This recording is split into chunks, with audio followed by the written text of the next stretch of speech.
Salut et bonjour à tous. Aujourd'hui, je vais vous dévoiler l'un des plus grands secrets cachés dans l'assassinat de Thomas Sankara. Thomas Sankara est assassiné le 15 octobre 1987. La rigueur et l'intégrité de Thomas Sankara déplaisent à plusieurs. Par exemple, il se déplace dans une vieille Renault 5 et hésite à acquérir un véhicule neuf de peur qu'on pense qu'il vole l'argent de l'État. Par ailleurs, face aux dérivés de la révolution, l'enthousiasme retombe. Certains membres de la population se sentent frustrés, notamment les chefs traditionnels dont les pouvoirs sont affaiblis par la politique de Sankara. Dans ce contexte, les relations entre Blaise Compaoré et Thomas Sankara se dégradent à partir de 1985 à un point tel que les deux hommes ne se parlent plus. Deux clans rivaux se forment la veille de l'assassinat de Sankara. Le Conseil des ministres adopte un projet de loi créant une brigade de police anti-coup d'État. Ce que le camp de Compaoré perçoit comme une menace à son encontre. Le déroulé des événements. En fin d'après-midi du 15 octobre 1987, Thomas Sankara et 6 membres de son cabinet sont réunis dans une salle du Conseil de l'Entente à Ouagadougou. L'objet de la réunion concerne la création d'un parti politique unique de gauche afin de contrer l'émergence des contestations. Dès le début de la réunion, un commando militaire fait irruption dans le bâtiment en décimant la garde rapprochée de Sankara, puis parvient à la salle de réunion, où il donne l'ordre aux occupants de sortir. D'après le témoignage du seul survivant, le conseiller à la présidence, Alouna Traoré, Thomas Sankara sort le premier, les mains en l'air, en disant aux membres du cabinet « Ne bougez pas, c'est de moi qu'ils ont besoin ». Puis il est abattu par les assaillants. Les autres membres subissent le même sort, sauf Traoré, qui est conduit dans une autre salle où il retrouve d'autres collègues. Hormis Thomas Sankara, 12 personnes sont assassinées.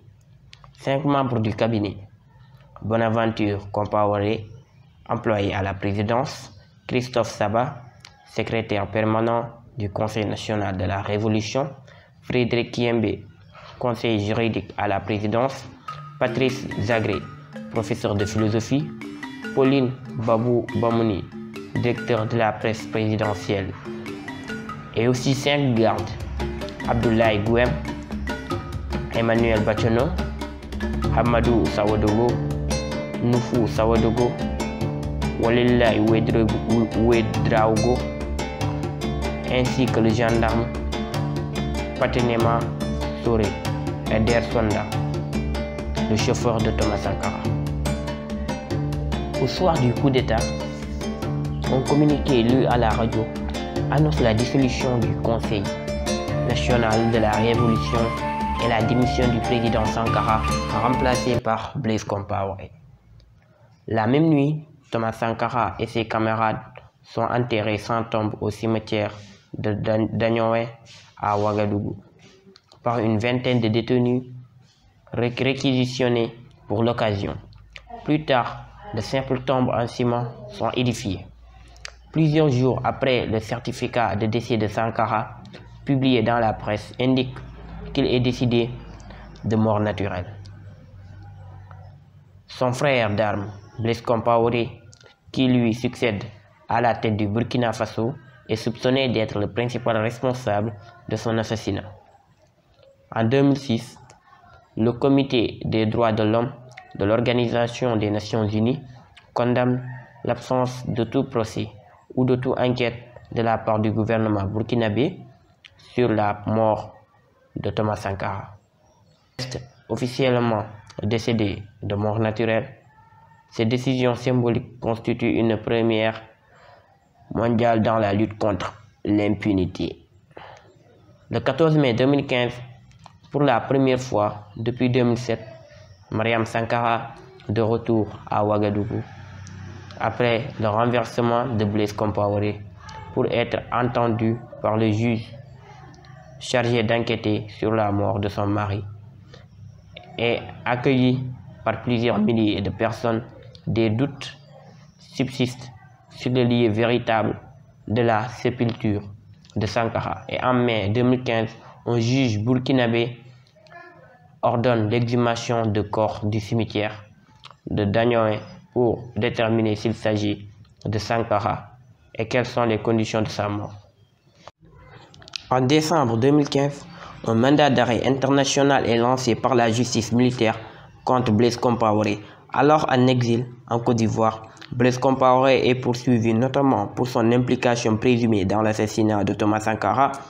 Le 6 décembre 2015, Gilbert Diendéré, auteur du putsch raté de 2015 au Burkina Faso, est inculpé pour complicité dans l'assassinat de Thomas Sankara. Un article de Jeune Afrique daté d'octobre 2017 signale que Blaise Compaoré est toujours en Côte d'Ivoire et ne devrait pas faire face à ses juges. Les autorités ivoiriennes semblant peu inclines à l'extrader. En octobre 2017, un mémorandum a été remis à l'ambassade de France au Burkina Faso pour demander l'accès à toutes les archives sur l'affaire, en plus d'une ouverture d'une enquête judiciaire en France pour le 30e anniversaire de l'assassinat, sans compter les manifestations qui se sont déroulées à Ouagadougou. Menées par le comité international Thomas Sankara, le 28 novembre 2017, le président Emmanuel Macron répond à ces demandes et affirme que tous les documents français liés à son assassinat seront déclassifiés pour la justice burkinabé. Allégation d'ingérence étrangère. Thomas Sankara est devenu gênant du fait de sa lutte contre le néocolonialisme, menaçant la France-Afrique ainsi que le pouvoir des autres chefs d'État d'Afrique de l'Ouest au comportement plus docile. 3 mois avant son assassinat, il prononce pendant un sommet de l'Organisation de l'Unité africaine à Addis Abeba un discours devenu célèbre selon le Parisien et dans lequel il contestait la légitimité de la dette de son pays. D'après le journal, Thomas Sankara a envisagé à demi-mot au cours de ce discours la possibilité qu'il soit assassiné. Il appelle à une action collective des pays africains pour éviter que nous allions individuellement nous faire assassiner. Si le Burkina Faso tout seul refuse de payer la dette, je ne serai pas là à la prochaine conférence. Payer la dette, même pas dans un esprit belliqueux, belliciste. Ceci pour éviter que nous n'allions individuellement nous faire assassiner. Si le Burkina Faso tout seul refuse de payer la dette, je ne serai pas là à la prochaine conférence. Par contre, avec le soutien de tous, dont j'ai besoin,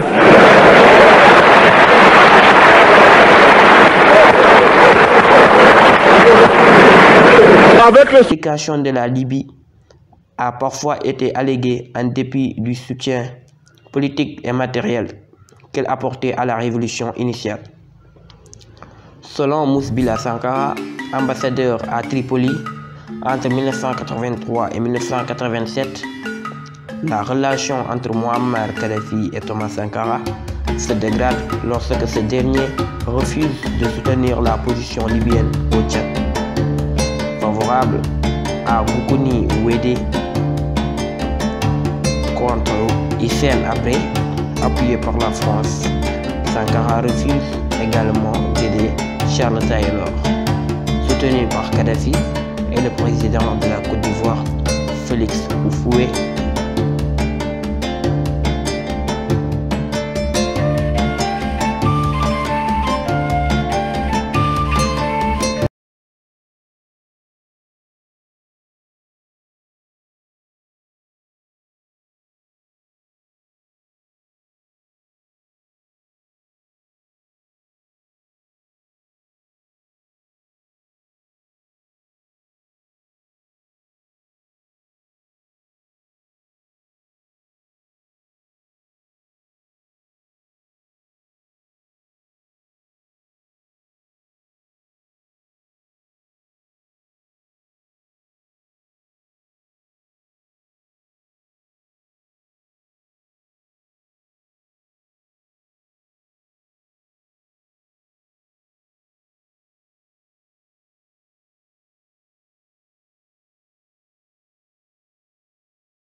même